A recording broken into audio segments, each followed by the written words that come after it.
चंबड़ में मोहम्मद खान धीशक जो ताक़त राडूनी इतिहाद एसटीपी के अगवान इमदाद नारे जो मोहम्मद खान धीशक सैयद इनायत शाह वार्ड नंबर 1 के आज़ाद उम्मीदवार खादिम हुसैन धीशक वार्ड नंबर 3 के आज़ाद उम्मीदवार गुलाम रसूल गाज़ी ॿियनि जी गॾियल प्रेस कॉन्फ्रेंस अगवाणनि प्रेस कॉन्फ्रेंस कंदे इल्ज़ाम हणंदे चयो त पीपल्स पार्टी बौखलाहट जो शिकार आहे। अपोज़िशन अगवाणनि ऐं आज़ाद उम्मीदवारनि मथां कूड़ा केस दाख़िल कराया पिया वञनि। बीठल आज़ाद उम्मीदवारनि जो ज़रिए पाणी बंदि करे छॾियो आहे। पीपल्स पार्टी जा उम्मीदवार टाउन कमेटी चंबड़ जे 4 ई वार्डनि union council Naseer Khan Lagari union council Rawat Lagari में पंहिंजे हार ॾिसी इंतकामी कार्रवाइनि ते लही आया।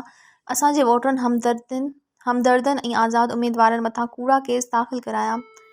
इन्हनि इलेक्शन कमीशन में DRO खां मुतालबो कंदे चयो त टंडो अल्हायार ज़िले खे हसास करार ॾेई पोलिंग वारे ॾींहुं पाक आर्मी रेंजर्स खे मुक़ररु कयो वञे।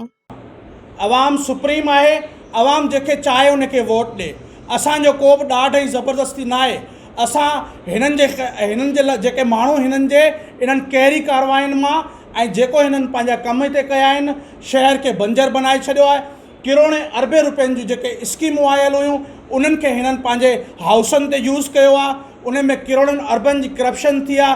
उन करप्शन जे करे माण्हू हिननि मां बेज़ारी जो ऐलान करे चुका आहिनि। ऐं असां इहो चऊं था त 24 तारीख़ ते इंशाअल्लाह ताला असां अलल ऐलान इहो ॿुधायूं था त इंशाअल्लाह ताला हर घर मां इनकलाब जो नारो वाज़े थींदो। ऐं हीअ जेके इंतकामी कार्रवायूं आहिनि इन्हनि खे असां हिननि जी जेका ताबूत में आख़िरी किली सम्झूं था।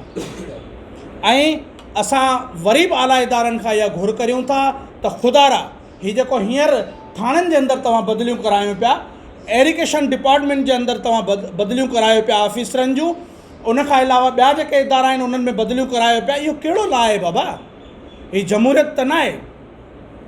तव्हां हींअर बदिलियूं कराए इहो साबित करणु चाहियो था त असां पंहिंजा वंगारू ऑफिसर हर डिपार्टमेंट में रखाए ऐं माण्हुनि खे ॾेजारींदासीं, हिसाईंदासीं।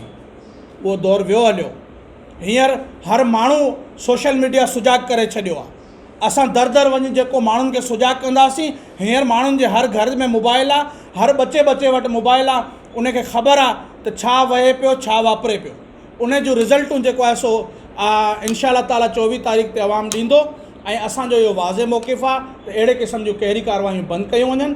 ऐं उनखां अलावा असां इहे कार्रवायूं हिननि जो मज़ीद ख़बरनि ऐं तफ़सीलात लाइ विज़िट कयो असांजी वेबसाइट www.awamiNewsHD.com ऐं ॾिसंदा रहो अवामी न्यूज़ HD।